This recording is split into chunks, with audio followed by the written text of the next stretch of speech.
Madali po ba? Hindi po, di ba?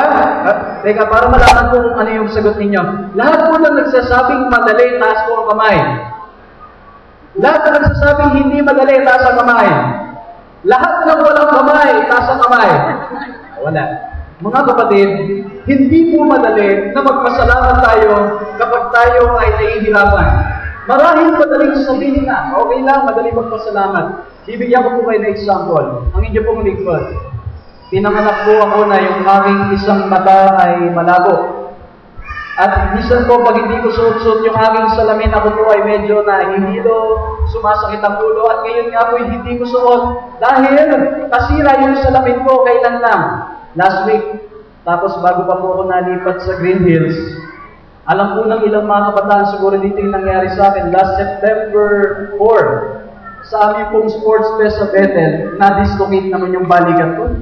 Nasunod ako sa perpetual. Sa perpetual pa ako isinugod. Ang naging bill po ng inyong lingkod, umabot ng 30,000. At ang inyong pong lingkod, hanggang ngayon, nagbabayad sa kanyang utang. Masasabi ko ba, thank you Lord, marami akong utang.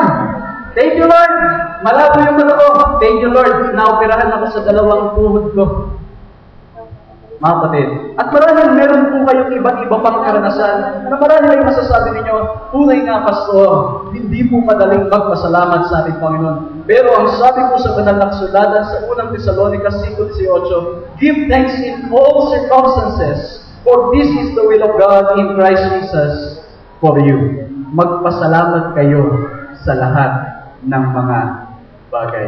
Kaya po ngayon mga kapatid, sinong nagpapasalamat na siya'y may utang? Taas po kamay. Amen? Meron lang 1, 2, 3. Sino nagpapasalamat na siya'y may sakit? Na mamamatay na sa mamaya? Wala nagpapasalamat na mamamatay na sa mamaya? Wala po. Mga kapatid, bibigyan ko po kayo ng 3 dahilan. Bakit tayo dapat laging maging mapagpasalamat sa ating Diyos? Ang sabi sa awit 100, meron po ba kayong dalang Bible? Taas po kami ng may dalang Bible. Yung walang dalang Bible, meron bang dalang cellphone? Kung may dalang cellphone, gamitin niyo yung cellphone ninyo, siguro may naka-install na Bible dyan. Di ba? Ang katulad nito, kanarin, natin yung lahat ng aking outline eh. Kaya, huwag niyo po isipin na nagtitext ako habang nagsisermon, ha? Mahirap po yun. Ang sabi po mga kapatid sa awit 100, ang talaga po mga kapatid ay masusupungan sa kwadro ay ganito. Enter into His gates with thanksgiving, enter His courts with praises. Give thanks to Him, bless His name. There is a sense of thanksgiving in this text, brothers and sisters. Meron pong nagsasabi dito na tuwing papasok tayo sa iglesia ng ating Panginoong Diyos, kailangan tayo magpasalamat. At ano ang dahilan? Bakit tayo dapat maging mapagpasalamat? Ang sabi po sa verse 5, ay ganito. First reason, mga kapatid, for the Lord is good. Nabasa niyo po ba? Sapagkat ang Diyos ay mabuti. Mga kapatid, ulitin niya natin. God is good? All the time. Teka lang, kabilang muna. God is good? All the time. God is good? All the time. Mas malakas yung dito Siguro dahil mas bata sila. Mga kapatid, paano ba naging mas mabuti yung Diyos? O, naging mabuti ba yung Diyos sa buhay ninyo? Amen? Amen. Mga kapatid, kung naging mabuti ang Diyos sa buhay ninyo, sa inyo rin pong lingkod naging mabuti ang ating Panginoon Diyos. Alam po ninyo mga kapatid, sa banal na kasulatan, ilang beses na isulat at nasabi na ang Diyos ay mabuti sa bawat isa sa atin. At dahil siya'y mabuti, ipinagkakaloob niya ang pagpapalang walang sapat na silid na kalalagyan. Alam po ba ninyo, kaya niyo pong i-share ko sa inyo ang aking istorya. Ang inyong pong lingkod ay last 2008, October ng 2008, naoperahan po ako sa tuhod. Kasi 2. Tuhod. At alam po ninyo mga kapatid, katatapos lamang namin ng 3 crusade at saka 2 week of prayer. Ang inyong pong lingkod, yan po yung paborito kong ginagawa. Nagko-crusade, pupunta kung saan, makakarating dito, doon, paruwag pa rito, para mangaral.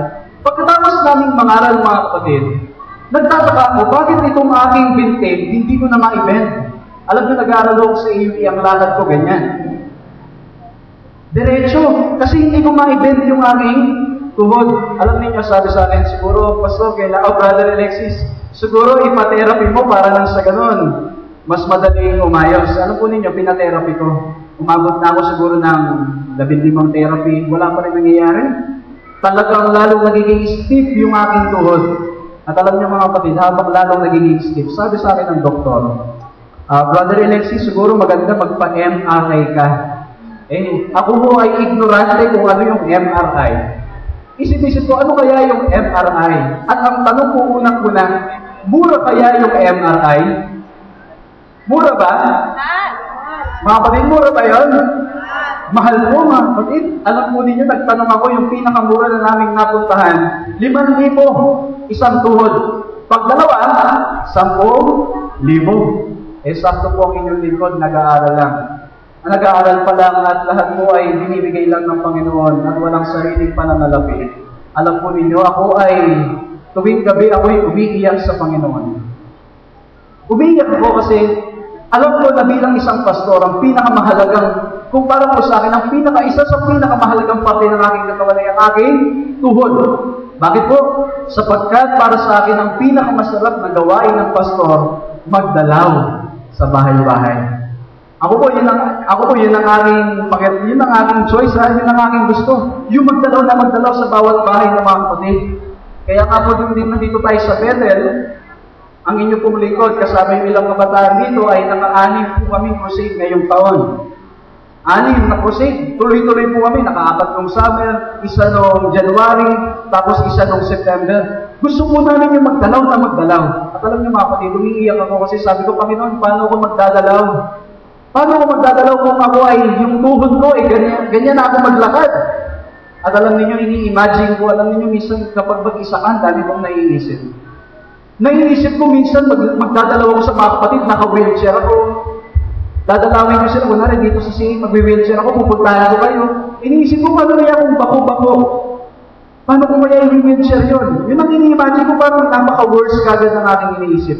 Pero alam niyo mga kapatid, mabuti ang Diyos. Yung MRI, meron pong nag-sponsor sa akin. God is good! At alam niyo mga kapatid, akala ko, yung MRI, yun na yung gamot. Hindi pala. Yung MRI pala, simula pa lang pala yun ng pagpapagamot ko. At sabi ng doktor nung makita ang aking MRI, Brother Alexis, kailangan mong dumaan sa knee arthroscopy. Kailangan mong magpa-opera sa tuhod. At alam ninyo, mura ba magpa-opera? Ay, mahal! At alam niyo mga kapatid, ang inyo pong lingkod na nangyari, ako na naman ay ng problema. Pero sabi ko, Panginoon, ikaw na yung nag-provide ng aking MRI, ikaw rin na magpo-provide ng aking pag-opera. In short mga kapatid, last October 2008, naoperahan po inyong lingkod na walang inilalabas na kahit magkano. Ibinigay lahat ng Panginoon. God is good. Mabuti ba ang Diyos mga kapatid? At alam po ninyo mga kapatid, minsan tayo rin naman sa ating mga buhay na mga problema tayo. May iba't iba tayong problema, may iba't iba tayong suliranin, na minsan natin na pong tinatanong kung tunay bang mabuti ang ating Panginoong Diyos. Narito po ako sa inyong harapan ngayon. Gusto kong sabihin sa inyo, ano man ang suliranin ninyo, ano man ang problema ninyo, mabuti pa rin ang ating Panginoong Diyos. Ang sabi po ni Ellen White mga kapatid, sa Christ Object Lesson, page 299, the people of the world are worshiping false gods.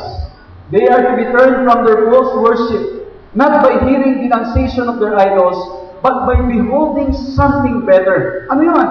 God's goodness is to be made known. Ye are my witnesses, saith the Lord, that I am God. Mga kapatid, ang sabi ni Ellen White, kung meron tayong dapat na ipaalam sa mga tao sa ating paligid, walang iba kundi dahil mabuti ang ating Panginoong Diyos. Alam po ninyo ang inyong lingkod, mahilig po akong makipag-argument sa Bible. Mahilig po akong makipag-debate. Pero alam po ninyo, nababasa ko ito, aking na-realize mga kapatid, the only way to win somebody's heart is to tell him of God's goodness. Hindi mo siya mapapanalo sa argument. Siguro merong mga ilan-ilan, mahihikayat mo sa pamagitan ng pagkipag-debate. Ngunit mga kapatid, in the end, pag kayo naman ay hindi naging maayos ang lahat, kayo'y magiging magkaaway.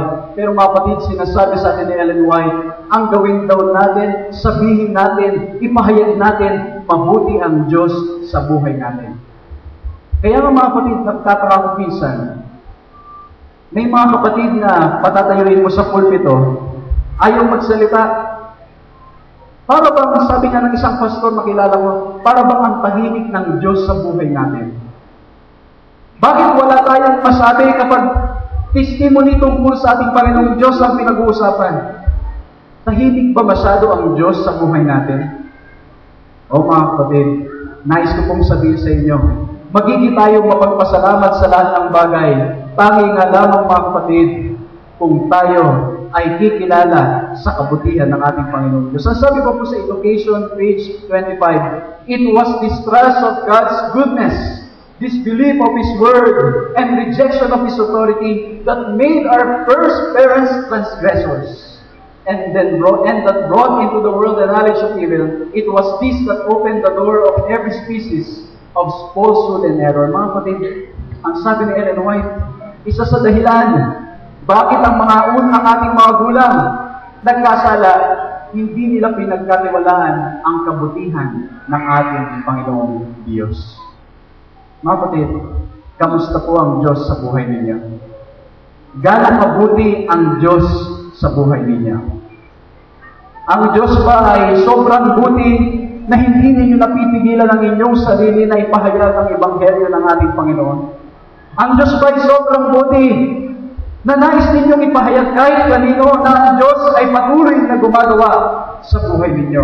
O mga kapatid, unang dahilan, bakit tayo dapat laging maging mapagpasalamat? Una, sapagkat ang Diyos ay, ano po? Mabuti. Ikalawa, ang sabi ko dito mga kapatid, ay sapagkat ang Diyos ay mabuti. Ikalawa na pong sabi diyan, sapagkat ang kanyang kagandahan loob ay magpakailanman. Yung salita kong magandang kagandahan loob, kung titingnan niyo po sa Hebreyong Biblia, ay pwede rin po siyang i-translate sa salitang pag-ibig. Kaya nga sa NIV, kung hindi po ako nagkakamali, ang ginamit na salita rin, for His love endures forever. At sa ibang Biblia rin naman ang nakalagay doon ay His steadfast love. Mga kapatid, ibig sabihin, una, kaya dapat tayo maging mapagpasalamat sapagkat ang Diyos ay mabuti. Ikalawa, ang Diyos ay mapagmahal. Pag ang isang tao po ba ay nagmamahal, ano ba ang nangyayari sa kanya? Sino ho dito yung may asawa? Taas po kamay. Asawang dalawa. Ay, salam. Buti naman. Mga kapatid, ano bang nangyayari pag minamahal mo, sinisita mo yung isang tao? Teka, pwede bang bumaba? Pwede ba? Elder Pass? Pwede. Bababa po ako. Ano pong nangyayari pag nai-inlove kayo, mga kapatid? Masaya! Yes, masaya. Alam niyo, nagtatanong po ako kasi innocent po ako tungkol dyan eh. Mga kapatid, di ba, masaya ka? Ano ba? Sabi nila, yung mag-asawa daw, habang tumatagal, pag minamahal nila yung isa't isa, nagiging, ano nangyari sa kanila? Nagiging, tumatamis daw, nagiging ano ba? Nagiging, magkamukha. Totoo ba yan? Nagiging magkamukha daw yung mag-asawang lalaki at babae habang tumatagal. Totoo ba yan? Tingnan nyo nga yung mga mag-asawa, magkamukha na ba? O mga kapatid, kaya sabi nila yung tao rin daw nagmamahal sa pera, nagmumukhang, kayo may sabi niya, hindi ako. Mga kapatid, ang Diyos ay mapagmahal. Una, ang Diyos mabuti. Ikalawa, ang Diyos ay mapagmahal. At alam niyo mga kapatid, ang pinakamatinding katunayan ng pagmamahal ng ating Panginoong Diyos ay nung pinatawad niya tayo sa ating mga kasalanan. Naalala ko tuloy yung isang kwento. Merong isang batang may aso. At ito pong aso niya ay mahal na mahal niya at paborito niya. At alam niyo, meron siyang best friend. Hiniram nung best friend niya yung aso. Kaya lang, may nangyaring hindi maganda. Habang hawak-hawak ng best friend niya yung aso, nakawala din sa tali, at habang siya'y tumatakbo sa kalsada, siya po'y nasagasaan yung aso. At anong nangyari? Anong nararamdaman ng may-ari ng aso? Bigo, masakit. Di ba? Masakit. Alam niyo po nangyari? Nung umuwi siya, dala-dala niya yung aso, at ang sabi niya doon, kumakatok siya sa pinto, at ang sabi niya sa best friend niya, patawarin mo ako, hindi ko sinasadya na ang asong ito ay mamatay. At dahil naman ang kanyang best friend ay iniisip niya na mas mahalaga yung tao kaysa sa hayop, ang ginawa niya mga kapatid, pinatawad niya yung best friend niya, inilibing nila yung aso at nanalangin pa sila. Pagkatapos nilang manalangin mga kapatid, after 1 hour, may kumakatok ulit. At pagkatapos na habang siya'y kumakatok ulit mga kapatid, yung best friend niya nandun ulit sa pintuan, at pagkatapos hawak-hawak ulit yung aso at sumisigaw muli ang sabi, patawarin mo ako, hindi ko sinasadya na ang aso nito ay mamatay, hindi ko sinasadya. At alam niyo mga kapatid, ang sabi nitong best friend niya, nitong may-ari ng aso, tama na, pinatawad na kita. Hindi ba nilibing na natin ang aso? At pagkatapos pinatawad ulit, nilibing nila ulit. Ngunit pagkalipas muli ng 3 oras, nandun ulit yung kanyang best friend na kumakatok at ang sabi, patawarin mo ako. Mga kapatid, hindi ba tayo pagminsan ay ganun din? Sinabi na ng Diyos, pinatawad ko na kayo sa inyong mga kasalanan, pero minsan ang ginagawa natin, ulit-ulit pa rin natin hinuhukay yung ating kasalanan na inilibing na natin at sinasabi natin pa rin sa ating Panginoon, patawarin niyo ako. Ang Panginoon rin naman, patuloy pa rin tayong pinapatawad. O mga kapatid, anong pakiramdam ng pinatawad ng Diyos? Masaya? Masaya ba yung pinatawad? Parang ba't ang lulungkot nyo? Mga kapatid, gusto kong sabihin sa inyo, ano bang kasalanang nagawa ninyo? Ano bang kasalanang nagawa ko? Gano'n man kalaki, gano'n man karami, ano man ang ating ginawa, pinatawad na tayo ng ating Panginoong Diyos. Pwede po bang tapingin ninyo yung katabi ninyo at sabihin ninyo, pinatawad ka na ng Diyos. Pinatawad ka na ng Diyos. Pinatawad na tayo ng Diyos. Oh, anong pakiramdam? Aba yung iba, ayan. Sige lang, tapingin ninyo. Huwag kayong mahiyan. Oh, ang sarap naman ang pakiramdam na pinatawad tayo ng ating Panginoong Diyos. Ang sabi ni Ellen White, mga kapatid, sa Steps of Christ, you are forgiven, not because you feel it, but because God has promised it. Mga kapatid, pinatawad tayo ng Diyos, hindi dahil naramdaman natin pinatawad tayo. Pinatawad tayo kasi pinangako ng Diyos na patatawarin niya tayo. Di ba minsan, nakagawa ka ng kasalanan, humingi ka ng tawad, yung konsensya mo parang isip mo, hindi pa rin natin pinatawad ng Diyos. Di ba, minsan parang ganun tayo, pero ang sabi ng Diyos, isipin mo, maghawa ka ng yung pangako niya, na pinatawad ka na, susunod na lang yung iyong pakiramdam. Mga kapatid, napakasarap isipin, na una, ang Diyos mabuti, pangalawa, ang Diyos ay mapagmahal, kaya dapat tayong maging mapagpasalamat sa ating Panginoong Diyos. Minsan, marami po tayong mga kapatid na nalilito pa. Magtatanong po ako sa inyo mga kapatid, gusto ko sumagot po kayo ng honest. Sino dito ang nagsasabi na yung kanyang mabubuting gawa ay magdadala sa langit? Taas po ang kamay. Yung mabuting gawa magdadala sa langit. Taas po ang kamay. Hindi ko po kayo inuutusan ha? Yung pananaw ninyo, yung mabubuting gawa magdadala sa langit. Taas po ang kamay. Sunod ko pong tanong, sinong naniniwala na yung mga mabubuting gawa ay hindi basihan para mapunta sa langit? Taas po ang kamay. Bakit yung iba nagtaas kanina, nagtaas ulit ngayon? Pareho yung pinaniniwalaan. Sino po nagsasabi na yung masasamang gawa magdadala sa impyerno? Oh, nalilito na kayo? Mga kapatid? Mga kapatid, nais ko pong sabihin sa inyo. Ang mabubuting gawa, hindi tayo dadalhin sa langit. Hindi tayo dadalhin sa langit ng mabubuting gawa natin. Mga kapatid, ang magdadala sa atin sa langit, alam niyo kung ano? Righteousness ni Christ. Ito yung tinatawag nating righteousness by faith. Ito yung hindi matanggap ng doktrina ng Adventist noong 1888 Minneapolis na pinagtatalunan nila. Hindi nila matanggap na yung Diyos kahit gano'n makasama, kahit gano'n maraming ginawa mo, pag humingi ka ng tawad, mga kapatid, patatawarin tayo at makakapasok ka sa langit. Righteousness by faith. Kaya hindi basihan kung gano'n katagal ka na sa iglesia para ikaw ay maligtas.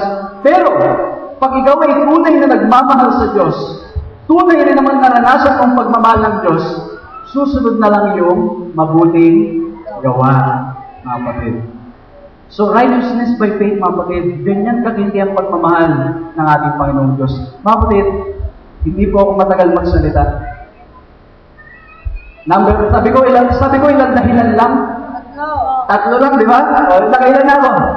Dalawa. Una, ang Diyos ay Pangalawang Diyos ay mapagmahal. Aba, natutuwa naman ako. Ang CAA talagang nakikinig. Pangatlo, mga kapatid, ang sabi po dito, anong sabi sa Bible, sister? Faithfulness. His? Faithfulness. His faithfulness. Ano po yan? Faithfulness? Really, continuous to all generations. Number one, mga kapatid, ang Diyos mabuti. Ikalawa, ang Diyos mapagmahal. Ikatlo, tatlong M lang. Huwag niyo na pong kakalimutan, M. Ang Diyos ay matapat. Matanong ko po kayo, yung salitang tapat, pag binalitan mo, anong basa? Tapat pa din. Tapat pa din. Pag pinataas mo, anong basa? Tapat pa din. Pag binigyan mo pataas, anong basa? Tapat pa rin. Kahit patagilin mo tingnan, tapat pa din. Ibig sabihin, mga kapatid, yung Diyos, kahit may problema ka, kahit pinagpapala ka, matapat pa din. Mga kapatid, minsan po ay meron akong isang kapatid na nakatext.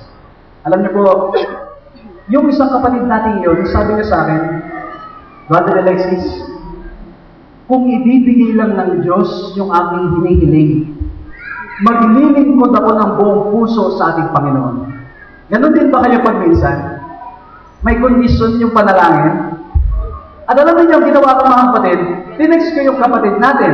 Ang tinext ko, Matthew 6:33. Yun lang yung nilagay ko sa text. Alam niyo, pagkatapos ko, nag-reply siya sa akin. Ang sabi sa akin ng kapatid, Brother Alexis, ang tagal-tagal ko nang alam yung talatang yan. Pero kayong ko lang nalaman, hindi ko pala siya isinasabuhay. Mga kapatid, sigurado po ako alam na alam ninyo yung Matthew 6:33. Tama po? Kinakanta pa natin yun, di ba? Seek ye first the kingdom of God and His righteousness, and all these things shall be added unto you. Alam na alam natin. Pero bakit magmisan, mga kapatid, pumapasok tayo sa iglesia nito, punong-puno tayo ng kalungkutan, punong-puno tayo ng problema, punong-puno tayo ng kapighatian sa ating mga puso, na para bang ang Diyos ay nakakalimot sa atin. O mga kapatid, gusto kong sabihin sa inyo, tapat ang ating Panginoong Diyos. Nais ko pong basahin ang sinabi ni Ellen White, mga kapatid. Ang sabi sa Acts of Apostles, page 267 ay ganito, The Lord is faithful who shall establish you and keep you from evil. And we have confidence in the Lord touching you, that you both do and will to do the things which we command you. And the Lord direct your hearts into the love of God and the patience waiting for Christ. Mga kapatid, tapat ang Diyos. Hayaan niyo pong ikwento ko sa inyo kung paano naging tapat ang Diyos sa buhay ko. Gusto niyo pong marinig? Alam niyo, mga kapatid, ang inyo pong lingkod, bago po ako naging Adventist, ako po'y converted last 2004 lang. August 2004 po ako na-convert. Pero, nabinyagan ako September 3, 2005. At alam niyo nangyari, mga kapatid, ang inyo pong lingkod, bago ako ma-convert, bago ako maging Adventist, dati po ako Katoliko, at ako po'y nagpa-basketball. Yung iba po sa inyo, nakalaro na namin. Magagaling talaga yung mga taga-CAA. Gagaling sa basketball. Alam niyo, dati po ako naglalaro. Varsity ako. Kaya ako nakakapag-aaral kasi ako ay nagpa-basketball. Nung ako'y na-convert sa pagiging Adventist, alam po ninyo, ang number one naging problema ko, sa AUP walang Varsity. Ay, merong varsity, pero walang scholarship. Kaya, alam niyo, yung nanay ko at tatay ko nasanay sa scholarship kasi yung kapatid ko, scholar sa UP, tapos ako scholar sa pagbabasketball. Ano nangyari? Yung nanay ko sanay lang walang masyadong ginagastos. Eh, nung pag-enroll ko sa AUP, tumataginting na 40,000 dormitory. Nasa dormitory ang 40,000. Eh, di yung nanay ko. Alam po ninyo yung nanay ko, lagi ko narinig, sasabihin ng nanay ko, hirap talaga ng buhay. Eh, tuwing umuwi na lang ako, lagi yun yung naririnig ko. Eh kayo, kung gano'n na maririnig ninyo mga kabataan, anong mararamdaman ninyo? Sabi nyo siguro, okay na, yung obligasyon naman ni nanay yun, at ni tatay. Yun, siguro yung iba na sabihin ka na, eh ako po, hindi po ako gano'n. Ayokong naririnig yung nanay ko na sinasabing hirap na hirap siya sa buhay. Kaya grade 5 pa lang ako, nagtatrabaho na ako eh. Grade 5 pa lang, nagbubuhat na ako. Alam niyo yung mga kahon-kahon na mga mansanas sa palengke? Saka mga pupan, yun ang trabaho ko, nagbubuhat ako tuwing weekends. Eh, hindi pa naman ako Adventist noon, Sabado, sa Linggo, nagbubuhat ako. Para kumita ng pera, allowance ko every week. Madagdag doon sa aking panggastos. Alam niyo, pinag-aaral ako ng aking nanay at tatay na 1 year. After 1 year, mga kapatid, doon na nagsimula yung aking problema. Dahil lagi kong naririnig yung nanay ko na ang hirap ng buhay, ang sabi ko, titigil muna ako sa pag-aaral. Kaya ako, nag-graduate ko lang last 2010 kasi tumigil po ako sa pag-aaral. Ano nangyari mga kapatid? Pagtigil ko sa pag-aaral, ang sabi ko sa Panginoon ganito, Lord, alam ko, tapat kayo. Kung sa loob ng 1 taon ay hindi ako makapag-aaral ulit, nang ako'y scholar o sponsor, hindi na ako magpapastor. Kasi ibig sabihin nun, hindi mo ako tinawag na maging pastor. Ang tawag mo sa akin, maging ebanghelista. Mangangaral na lang ako. Eh, mas gusto ko nga po yung gawain ng evangelist kaysa sa pagiging pastor. Pero sabi ko sa Panginoon, Panginoon, pag hindi mo ako pinag-aaral sa loob ng 1 year, hindi na ako mag-aaral. Alam po ninyo nangyari. To make the long story more longer, kasi lagi pag narinig ko, to make it short, mama na nangyari, patapos na yung 1 taon, meron kaming crusade sa Silang. At habang nagko-crusade kami, alam niyo po nangyari, naka-8 crusade kami sa loob ng 4 na buwan. 8 crusade sa loob ng 4 na buwan. At alam po ninyo nangyari mga kapatid, ang inyong lingkod, nandun na kami sa pangalawa sa huling crusade namin. Sumasama itong inyong lingkod bilang lima ng 5,000 naman, kasama na yung pagkain, lahat. Ando na, 5,000, pamasahe.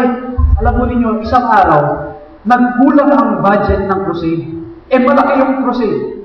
Nanawagan ngayon ng isang mangaral. Ang sabi ng mangaral, sino sa inyo gustong subukan ng Panginoong Diyos? Subukan natin ang ating Panginoong Diyos. Magbigay tayo sa ating Panginoong Diyos. Tingnan natin kung gano'n katapat ang Diyos. Alam po ninyo ako, nakaupo ko doon sa pang-apat. At alam ninyo, habang ako yung nakaupo, kinakabahan ako, kumakabog yung puso. Ay, paano ba yung nakabog? Kaya ako kumakabog yung puso ko. Alam ninyo, pagtayo ko, sabi ko, Panginoon, ibibigay ko yung buong sahod ko. Eh, kasasahod ko na. Kaabot lang yung sahod ng araw na yun. Nanawagan yung pastor. Sinulat ko, Panginoon, ilalagay ko yung aking 5,700. O, pagkabig 700. Yung 700, may natira pa dun sa sahod ko nung last month. Ibinigay ko lahat sa gawain. Ang natira sa akin, mga kapatid, 40 pesos. Pangkain, pamasahe, para sa loob ng 1 buwan. Tanungin ko po kayo, kasya ba yung 40 pesos? Sa loob ng 1 buwan? Ha? Kasya? Isang araw lang, baka ka sa iba, sabi nga nila, kulang pa sa merienda. At alam niyo yung 40 pesos na yun, sabi ko, Panginoon, bahala ka na. 40 na lang yung natira sa bulsa ko, ikaw lang bahala. Kinabukasan, dahil tapat ang Diyos, matapat ang Diyos, may nagpadala 2 sakong bigas. Aba, sabi ko, ang bait ng Panginoon at may nabigyan ako ng 2 sakong bigas. Pagkatapos, pagdating ng kalingguhan, Tuesday kasi yun, Wednesday, tapos pagdating ng linggo, meron akong dinalaw na isang kapatid. Ewan ko, bigla na lang akong inabutan ng 1,000. Ang sabi sa akin, Pastor, parang pakiramdam ko, kailangan mo to. At alam niyo, inisip-isip ko, yung 2 sakong bigas, magkano ba yun? Mga 3,000. Eh, ang binigay ko lang sa Panginoon, 5,700. Binigyan na ako ng 3,000. Yung dalawang sakong bigas. Tapos binigyan pa ako ng 1,000. And to make the long story short, mga kapatid, yung sahod ko ng April 10 hanggang May 10 na 5,000, pinalitan ng Diyos. Alam niyo kung magkano? Pinalitan ng Diyos ng 50,000. Matapat mo ba ang Diyos? Matapat mo ba ang Diyos? Mga kapatid, pinalitan ng 50,000. Yung mismong time na yun, inabutan ako ng cheque at ang sabi sa akin, Brother Alexis, ito ang cheque, 18,000 pang down payment mo sa AUP. 18,000. Mga kapatid, matapat ba ang Diyos? Kaya lang, ang problema ko mga kapatid, yung 18,000, kulang yun. Pang down payment naman ito ay nasa dormitory. Kailangan mo niya ng dormitory. Sino ba nagdodorm dito sa UP? Wala. Walang dorm wala dito. 20,000 ang dorm doon eh. Di ba? 20 nga ba? O campus kasi ito si Mimi. Di ba? 10 o 20,000. Kulang pa lang 2,000. Sabi ko, Panginoon, bahala na. Alam po ninyo mga kapatid, ako'y papunta na sa susunod na crusade. Dinalaw ko muna yung mga kapatid natin na gusto ko magpasalamat. Isang araw, nadalaw ko yung isang kapatid natin na ang edad ay nasa 82 na. At itong kapatid natin ito, nung ako'y paalis na, sabi ko, Nanay, salamat po sa inyong pagtanggap sa amin dito. At tinanong niya ako, sabi niya sa akin, mag-aaral ka na ba ngayong SEM? Sabi ko, parang nakakaamoy itong si Nanay ng pangangailangan ko ah. At ang sabi ko, opo. Sabi niya bigla, saan ka naman titira? Aba, sabi ko, talagang malakas ang pakiramdam ng kapatid na ito na alamang wala pa akong titirahan. Alam mo ninyo nangyari? Sabi ko, bahala na po ang Diyos kung saan po ako titira. Magkukusate pa po ulit ako, 2 weeks. Tapos pagkas nung pasukan na, bahala na po kung makainrol ako. At alam mo ninyo mga kapatid, sabi ng kapatid natin, ganito, ay, meron akong maraming apartment nandoon sa limot ng ganitong lugar. Kung gusto mo, doon ka tumira sa isa, up and down yung 2 bedroom, may sala, may sariling, yung maglalabahan mo, kumpleto lahat yun. Ang sabi niya, gusto mo doon ka tumira? Libre! At ang sabi ko, bakit nakakahiya? Nakakahiya naman! Sabi niya, oo nga pala, no? Wala kang pambayad ng kuryente, tubig. Opo, estudyante lang po ako eh. Sabi niya bigla, sige, sponsor ko na sa'yo yung apartment, tubig, kuryente, hanggang graduate ka sa AUP. Matapat ba ang Diyos? At alam niyo mga kapatid, yung tinitirahan ko, mas malaki pa doon sa tinitirahan ng magulang ko. Parang gusto kong sabihin sa nanay at tatay ko, dito na lang kayo tumira para libre. Kaya lang nakakahiya. Tapat mo ba ang Diyos? Kaya lang, meron akong pang-vision, meron akong tirahan. Ang problema ko yung titirahan ko, 3 sakay papuntang AUP. Tapos, libre na nga yung bahay. Ang pamasahin mo naman araw-araw, 70 hanggang 100. Ay sabi ko, patay. Sabi ko, bahala na ang Panginoon. Nang ako'y papunta na sa isang crusade, may dinalaw ulit akong isang kapatid. At nung dinalaw ko yung kapatid, nalaman ko, meron pala siyang bus, minibus, na nagsiservice siya mula sa silang papuntang AUP. Ay, punta ako doon. Sabi ko, Kuya, ako po ay magpapaalam na. O saan ka pupunta? Pupunta po muna ako sa Tarlac, mag-crusade. Saan ka natitira wag may crusade? Sabi ko, talagang nakakaramdam yung mga kapatid sa silang. At ang nangyari, mga kapatid, sabi na sa akin, may sasakyan ka ba? Papuntang AUP, pagpapasok ka na. Sabi ko, wala pa nga ako eh. At ang sabi ng kapatid ay ganito, o sige, ganito na lang gagawin natin. Sasakay ka sa akin araw-araw, libre, walang bayad, hanggang graduate ka. Okay lang ba yun? Matapat ba ang Diyos? O mga kapatid, meron akong tuition, meron akong apartment, meron akong transportation. Kaya lang, ang sunod kong problema mga kapatid, wala akong, alagay na Wala akong allowance. Walang pagkain.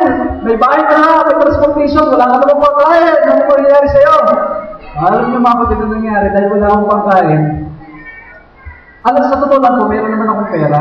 Ang problema lang po sa akin, na-convert po kasi ako sa Adventist sa pamamagitan ng libro. Kaya minsan, sa halip na ibili ko ng pagkain, ibinibili ko ng libro. Mas inumbos ko yung pera sa libro. Kaya ako sa 6 na taon kong pagiging Adventist, meron pa lang akong 500 na libro. Mga kapatid, 500 na libro. Lagi ko naubos yung pera ko. Ang ginagawa ko tuloy sa umaga, 5 pisong tinapay, agahan. Pagdating sa gabi, 5 pisong tinapay ulit.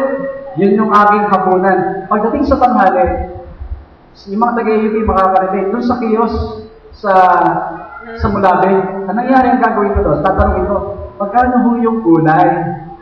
Sasabihin nung nagtitinda, mura pa, 15 pa lang nun. Sabi ko, sige po, kalahati. Magkano lang yun?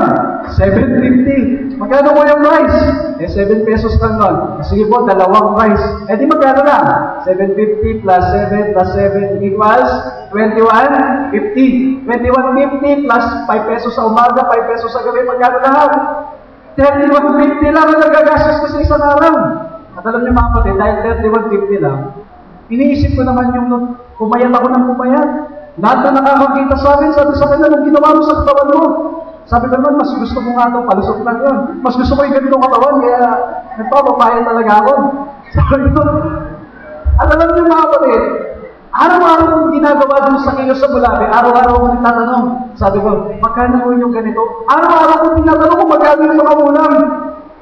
Ang nangyari, merong isang kapatid tayo na lagi akong naririnig.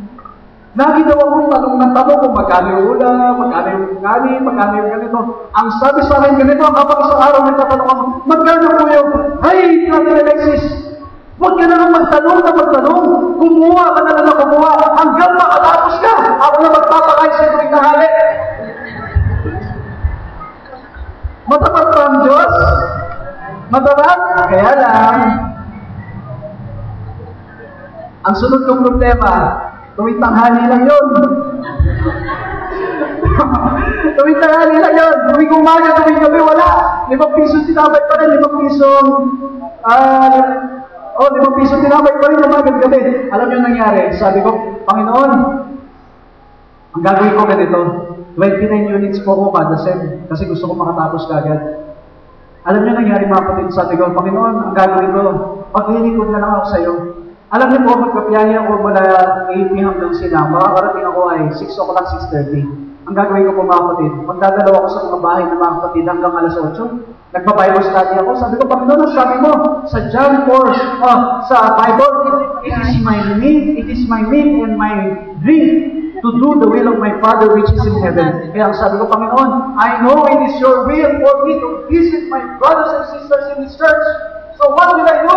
I will visit every night. At alam niyo mga kapatid ang ginagawa ko. Kahit 29 units ako, hanggang alas 8, nagdadalaw-dalaw ako. Nagpa-Bible study po ako. At habang ako'y nagpa-Bible study, tuwing matatapos na yung Bible study at isasarado ko na yung Bible, ewan ko ba, ang lakas ng pakiramdam ng mga kapatid. Ang sabi nila biglang mag-ihahanda yung table, maglalagay ng placement, maglalagay ng mga plato, at pagkatapos sasabihin, Pastor, kain ka muna. Sasabihin ko, nakakaya po, mauna na po ako.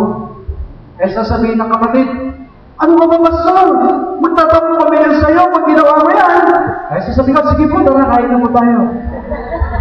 Oo, mga kapatid, nabuhay ang inyong lingkod. Tuwing gabi may pagkain ulit. Kaya lang, habang tumalagot, nahihiya din ako. Siyempre, kung ano naman, gabi-gabi ka doon. Baka sabihin, ay, siguro, nagpa-Bible study ito para kumain. Ay, hindi naman. Hindi po. Alam niyo, nahiya ako. Kaya nangyari mga kapatid, bumalik ulit ako sa buhay ko na 5 pisong tinapay sa umaga, 5 pisong tinapay sa gabi, tuwing tanghali ulit. Isang araw, matapat talaga ang Diyos. Meron tayong isang kapatid na namatay. At yung ating kapatid na namatay, alam niyo po nangyari. Sabi sa akin mga kapatid, dahil magpa-final exam na, sabi sa akin, Pastor, pwede ba natin bisitahin yung ating pag-service tayo sa tatay gabi-gabi? Sabi ko, sige po, susubukan ko. Nung una kong pasok, doon pa lang sa burol, nagulat ako. Kasi first time ko nakakita na naglalamay, pero yung handa ng restaurant. Sabi ko, bakit ganito dito? Parang may restaurant dito. Eh, yun po pala, yung namatay namin kapatid na mayaman. Eh, di, parang restaurant talaga. At ano nangyari? Pagkatapos namin mag-service, alam mo ninyo nangyari? Eh, doon na yung kainan.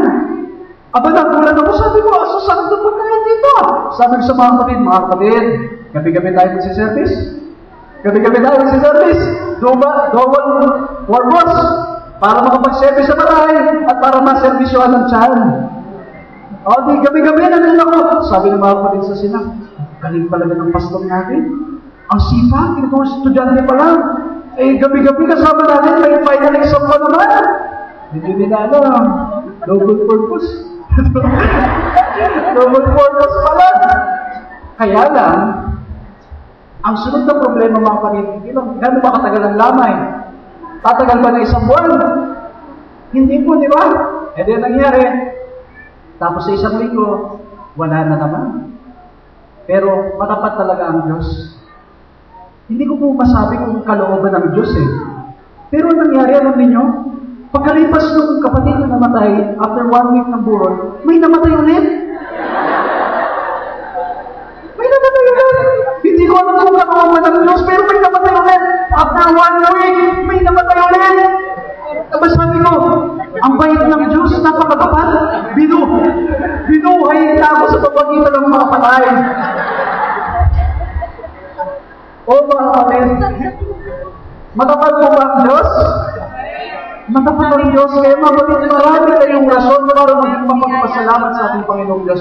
At alam po ninyo, nagtapos ako sa AUP. Nagkaroon po ako ng mga gamit. Nabigyan ako ng sariling projector. Nabigyan ako ng sariling laptop. Yung pinapangarap kong gitara, nasabi ko, Panginoon, sana ko magkakagitara na lang rin ako. Gusto ko yung Yamaha. Anong nangyari? May nagbigay nga sa akin, Yamaha na gitara. Bagong-bagong, pati yung case, original. Mga kapatid, lahat ng pangangailangan ng inyong lingkod, dahil tapat ang Diyos, ibinigay niya lahat. Nakapagtapos po ko sa iyo, mga kapatid, na yung mga magulang ko, nabibigla rin sila. At ang sabi ng aking mga magulang, bakit kanila ini-sponsoran? Sabi ko, hindi ko rin po alam. Pero isa lang ang alam ko, matapat ang Diyos. Mga kapatid, alam po ninyo, umabot ang sponsor ko nung ako'y nag-aaral ng 10. Alam nila na may nag-i-sponsor sa akin, pero gusto pa rin nila ako i-sponsoran. Sa loob ng isang buwan, para na akong nagtatrabaho. Kasi yung allowance ko, pagkatapos ng haba ng aking hirap, nung ako'y pag-graduate na, sa isang buwan, mga kapatid, umaabot ng 15,000 ang ibinibigay sa aking allowance ng lahat ng aking sponsor. At ang sabi ko, hindi po meron na po ako sponsor. Sasabi na hindi, para pa rin sa iya. Mga kapatid, subok na ng inyong lingkod. Gano'ng katapat ang ating Panginoon Diyos. At naniniwala po ako kung kayo'y magtatapat lang rin sa ating Panginoon Diyos. Ang Diyos ay pagpapalain rin kayo ng walang sapat na silid na kalalagyan. Alam po ninyo mga kapatid, dahil sa karanasan kong ito, nagsimula akong mangarap ng malaki sa ating Panginoon. Ang sabi ko, Panginoon, malaki ang pangarap ko sa gawain. Nangarap po kung sabi ko, Panginoon, bibili ako ng mga gamit para sa crusade. Kasi gusto ko lang mangaral. Ang plano kong biling sound system, 200,000 pesos. Ang plano kong biling mga gamit, napakadami para sa ganun pangangaral natin ay maging maganda. Minsan kasi nasa atin ang tama, pero ang pangangaral natin, ang ginagamit natin mga gamit, hindi magaganda. Mga kapatid, ang sabi ko, Panginoon, pangangarap ako ng malaki. Hindi para sa akin sarili, kundi para sa iyong gawain. At alam niyo po mga kapatid, unti-unti kong nakikita ang katapatan ng Diyos sa aming buhay kung paano nang ipinagkakaloob ang lahat ng aking pangangailangan. Mga kapatid, kamusta po ang buhay ninyo bilang mga Kristyano? Gano'ng mabuti ang Diyos sa inyo? Gano'ng katindi ang pagmamahal na nararanasan niyo sa Panginoon? Ang katapatan ba ng Diyos ay sobra-sobra na dahil sa katapatan ng Diyos, nagagawa ninyong maglingkod sa ating Panginoong Diyos. O mga kapatid, kung nangyayari sa akin ito, lahat tayo ay anak ng Diyos, sigurado po ako, mangyayari rin sa bawat isa sa inyo. Mga kapatid, sana po ngayong umagang ito.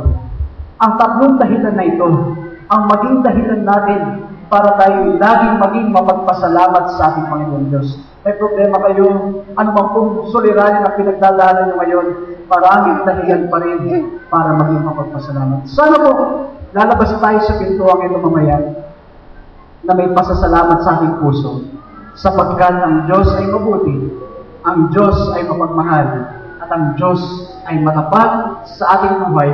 Hindi niya tayo papabayaan, hindi niya tayo iiwan, hindi niya tayo kakalimutan. Lagi nating kasama ang Panginoong Diyos. Pagpalain po kayo ng Panginoon.